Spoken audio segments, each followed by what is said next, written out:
இங்கே பார்த்தீங்கன்னா கூழ் பண்ண போகிறோங்க. கருப்பு கவுளி அரிசியில் வந்து நம்ம கூழ் பண்ண போகிறோம். இந்த அரிசியை வந்து நாளே நம்ம நைட்டு நல்லா 2-3 தடவை வாஷ் பண்ணிவிட்டு நல்லா ஊற வச்சிடணுங்க. நைட்டு இந்த மாதிரி நல்லா ஊறிடும். இதில் தான் இப்போ நம்ம கூழ் பண்ண போகிறோம். நான் எப்பயுமே வாரத்தில் ஒரு நாள் குழந்தைகளுக்கு இந்த அரிசியில் கூழ் பண்ணி தந்துடுவேன். ஏன்னா இதை சாப்பாடாக பண்ணி கொடுத்தா சாப்பிட மாட்டேங்கிறாங்க. கூழாக பண்ணி கொடுத்தா தயிர் ஊற்றி பண்ணி கொடுத்தா சாப்பிட்றாங்க. இது எப்படி பண்ணுறேன்னு பார்ப்போம். இதில் தண்ணியை வந்து வேஸ்ட்டு பண்ணக்கூடாதுங்க. இதுலேயும் சத்து பார்த்தீங்கன்னா தெரியும் உங்களுக்கு, நல்லா ரெட் கலரில் வரும். இது கருப்பு கவுனி அரிசி. இந்த தண்ணியும் சத்து இருக்குங்க. அதனால் தண்ணியை எடுத்து வச்சுட்டு ஒரு மிக்சி ஜாரில் போட்டு ரொம்ப வலுவலுன்னு அரைக்கக்கூடாதுங்க. ஓரளவுக்கு கொஞ்சம் குறைன்னு அரைச்சா தான் கூழ் சாப்பிடும்போது நல்லா இருக்குங்க டேஸ்ட்டாக. ட்ரை பண்ணி பாருங்கள். இது உடம்புக்கு இப்போ அரைக்கலாம்.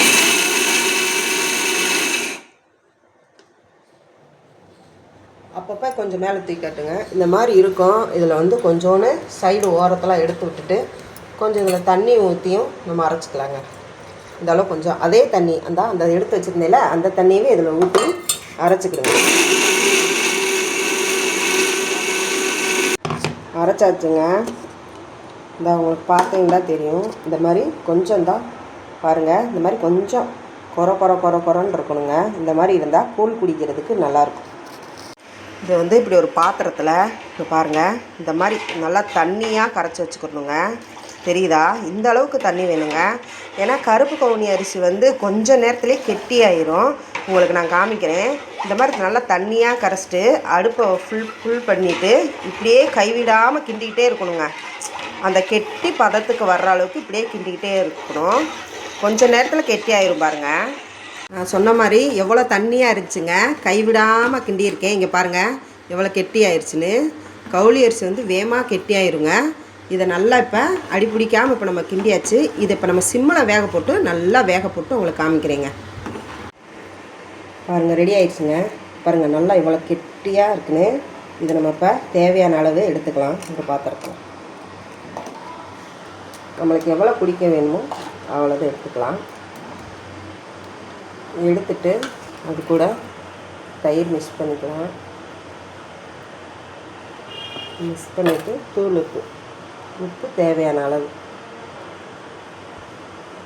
போட்டு சூடாக இருக்கும். இது நல்லா அப்படி கரைச்சி விட்டுட்டு கெட்டியாக அப்படியே எடுத்து சாப்பிட்டாலும் சாப்பிட்லாம். இதில் கொஞ்சம் தண்ணி கலந்து நம்ம வந்து ஒரு கிளாஸில் ஊற்றி குடிச்சிக்கலாங்க. நல்லா கெட்டியாகிடுச்சு. இதோட தண்ணி கலந்து கூழ் மாதிரி குடிச்சிக்கலாம். இல்லாட்டினா கெட்டியாக இப்படியே சாப்பிடலாம். இதுக்கு மெயினேவும் சின்ன வெங்காயம் கடிச்சிக்கிட்டு சாப்பிட்டா சூப்பராக இருக்கும்.